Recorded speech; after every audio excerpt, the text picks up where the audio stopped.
ବହୁତ ବଡ ଦୁଃଖର ଖବରଟେ। ହୁମନ ସାଗର ଭାଇ ନା ଆଉ ଆମ ଗହଣରେ ନାହାନ୍ତି। ଏଇ କିଛି ସମୟ ହବ ଆମ ସମସ୍ତଙ୍କୁ ଛାଡି ସେ ପରଲୋକ ହେଇଗଲେ। ଏବେ ବି ବିଶ୍ୱାସ ହଉନି ହୁମନ ସାଗର ଭାଇ ଆମକୁ ଛାଡି ଚାଲିଗଲେ।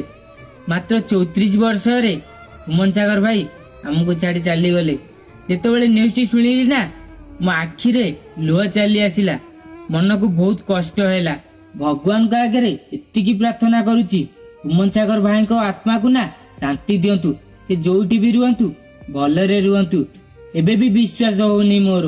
ଯଦି ହୁମନ ସାଗର ଭାଇଙ୍କୁ ହୃଦୟରୁ ଭଲ ପାଉଥିବେ, ଯଦି ତାଙ୍କ ଗୀତ ଶୁଣିବାକୁ ଆପଣଙ୍କୁ ଭଲ ଲାଗୁଥିବ, ତାହେଲେ କମେଣ୍ଟ ବକ୍ସରେ ନିଶ୍ଚୟ କମେଣ୍ଟ କରିବ ହୁମନ ସାଗର ଭାଇଙ୍କ ପାଇଁ।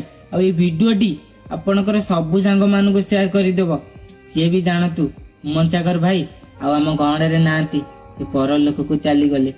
ଏବେ ବି ମୋର ବିଶ୍ୱାସ ହଉନି। ମୋ ମନଟା ବହୁତ କଷ୍ଟ ଲାଗୁଛି। ଜୟ ଜଗନ୍ନାଥ।